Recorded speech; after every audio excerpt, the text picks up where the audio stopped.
tend to want to get an apology or just to be sat down and communicated with. You can't punish the child for the parents' mistakes. He knows the rules, he knows he's 9 years old now. We should be able to assess on the ground on a day-by-day basis whether what we're dealing with here is a question of free speech or a fomenting terrorist threat.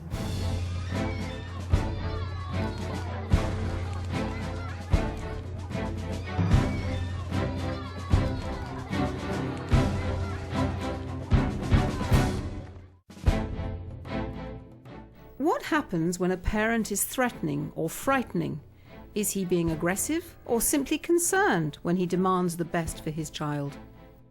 Our expert panel discuss an imaginary case study involving parents who are vocal and determined. The moderator is Mike Baker. Well, hello everyone. I want to introduce you to a young lad. His name is Jim Feckles. He's 6 years old. He's one of a large family, 6 children in the family. And they want to go on a family holiday to Disneyland. Now, the trouble is, the only time they can afford to go on holiday, you've probably guessed it, is during term time. Now, Anne Heath, you're the primary school teacher who's lucky enough to have young Jim in your class.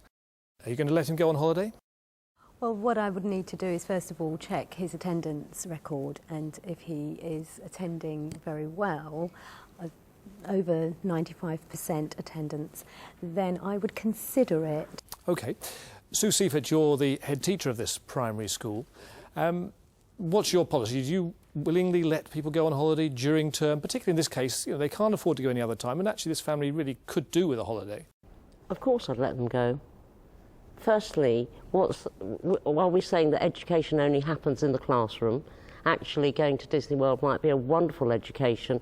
We might get more out of them when they come back. At least 2 of this family actually are due to be taking SATs in the time they'd be away. Does that make a difference? No. What are SATs? We test our children too much, actually. So, no, as I say, education is beyond SATs, it's beyond the classroom.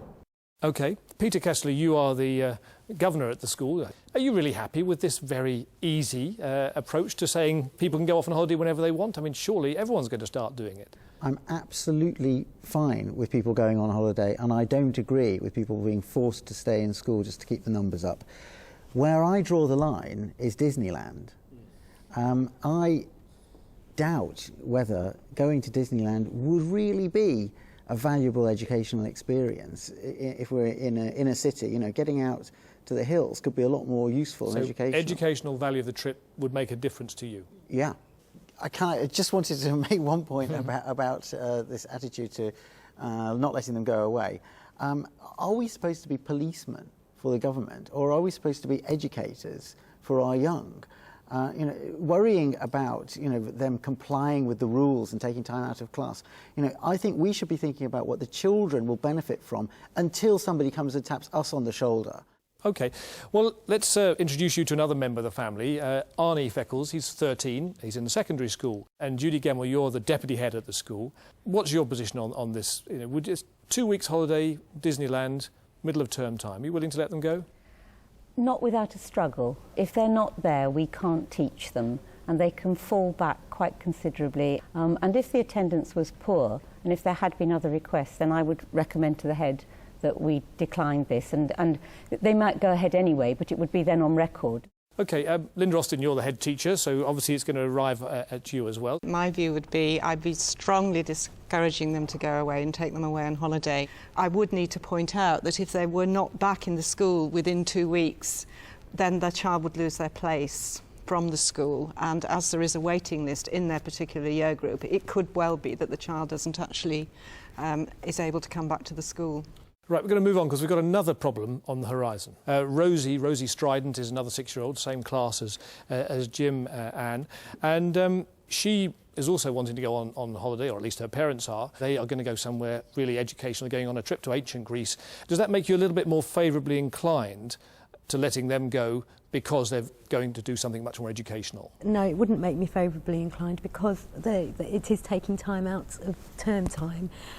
So really, it's the same thing. OK, let's see. Sue Seifert, you've actually had a little bit of to and fro correspondence with Rosie's dad about this, and it sounds in the end you're obviously going to let him go. But You just notice one thing, the address that he's been writing from is actually not the address that they gave when they were getting Rosie into the school, only a few weeks ago at the beginning of the term. In other words, they've clearly been using a false address in order to get into your wonderful school. Are you going to do anything about it now? I would challenge the parents on that, yeah. OK, and it turns out that they have used a false address, but Rosie's settled into the school, OK, 4 or 5 weeks. Has she got to go? I'm not, it's the child, not the parent, and actually I wouldn't do it to Rosie. I mean, I'd be furious with the parents, of course, but I can't do that to little Rosie. So they've won in a sense, haven't they? In a sense, yes. The cheaters won. But in a sense that, you know, we are there for the children, and if the parents have cheated, and you will, I'd blow into them, I'd lay into them, and I might not let them go to Greece on their holiday, actually. I wonder if you might punish them in that way. I might say to them, I'll go down the road to the Education Authority, but no. If little Rosie had settled in, she's got friends and she's there, you can't punish the child for the parents' mistakes. OK. Well, let's turn our attention to Arnie now. And Mark Edwards-Jones is a secondary school teacher. You're the lucky person to have him in your class. He's on his way into school and he's got one of these BB guns. I don't know if you know about them. They're sort of a pellet-firing gun. They're not illegal, but they can be dangerous if used really close to. And you're in the playground and you see him just outside beyond the school gates and he takes a shot at a fellow pupil, rather close range, hits him in the face, luckily just misses the eye, but, you know, could be very serious. What are you going to do? I'm going to follow that up as a disciplinary matter. OK, so immediately what are you going to do as he walks in through the school gates? Well, I'm going to wait until he reaches my room and then I'm going to speak to him. Right, you're not going to head him off before that and take the BB gun off him? No, I wouldn't know if it was a BB gun. Well, you saw it was a pellet spatting. I think you know it's not a real gun. We don't want to terrify you too much. In that case, yes, I'd wait until he came to my classroom. Right, OK. Judy, are you worried at all that this incident took place outside the school gates? Does it make any difference? It wouldn't make any difference in how I would want to deal with it. If it came down to a question of legality, I'd have to take advice. But if it was a pupil of mine firing a pellet gun at another pupil of mine on his way into school, I would think it was a matter for the school to deal with. OK, well, let's turn to your head teacher, Linda Austin. Where is the school's jurisdiction? Where does it end? I mean, if an incident like this takes place just outside the school gates, is that something you should deal with? Morally, it's something I should deal with. I know that the law is slightly different on that, but morally I feel it's my responsibility because my students are just outside the gate. Their behaviour, as far as I'm concerned, is still my responsibility. What about if it's a mile away but he's still on his way into school? Is that still... I would still deal with it, yeah. Yes. OK. Anita Chopra, you are a lawyer. Where does her jurisdiction stop and begin in this respect? Can you give her any advice on that?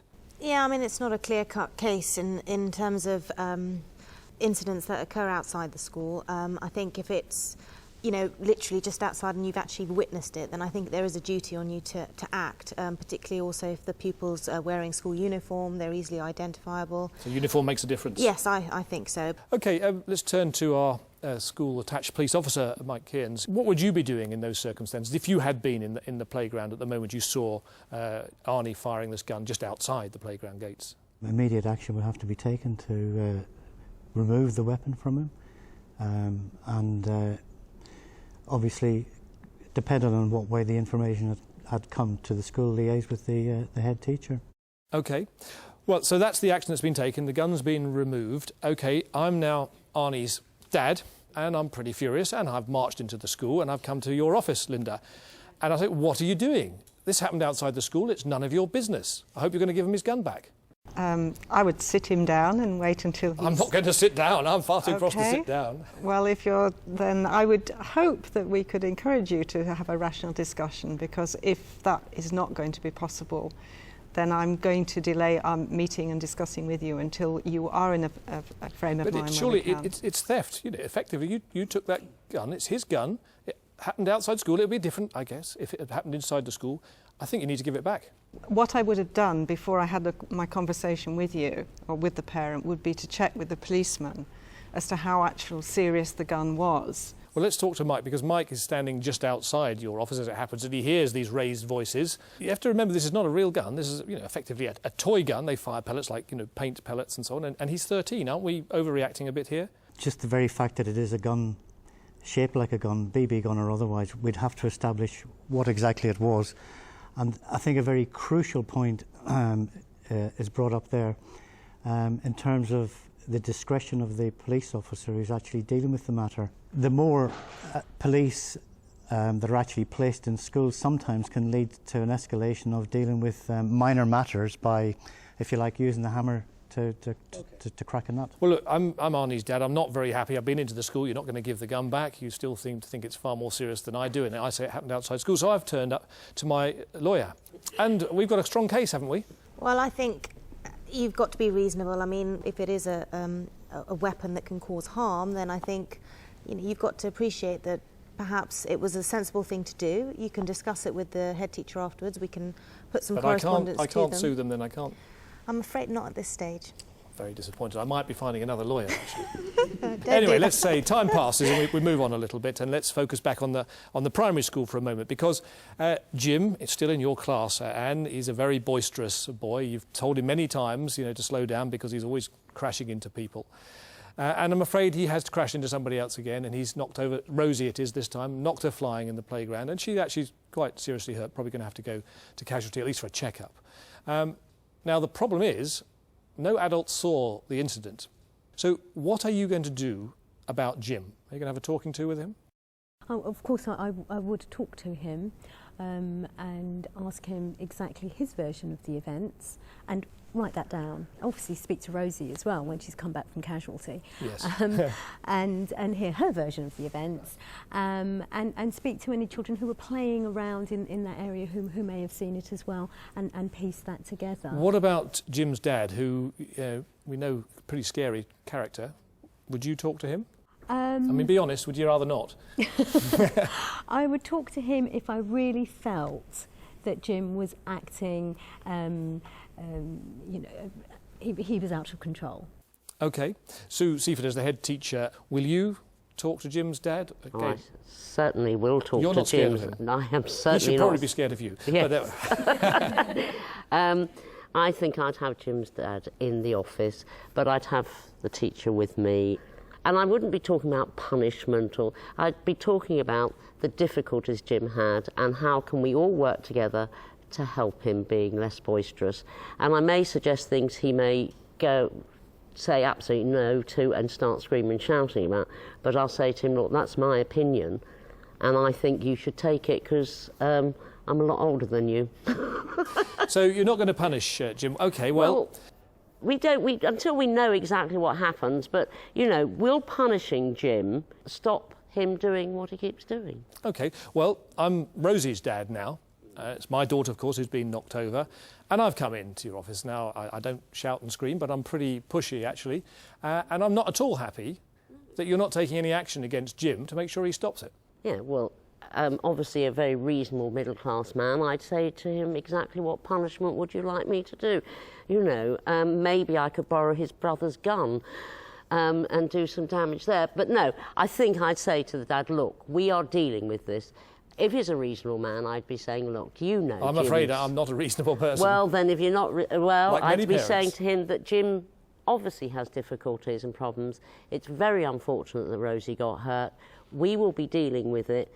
And if he says, how are you going to deal with it, I'll say, that I will tell you maybe later, or I may not tell you. Well, that's all very well. But actually, I'm not really interested in Jim's difficulties. I'm only interested in my daughter's safety. Absolutely. But you're still not going to punish him. And what's more, actually, I want Jim moved to another class.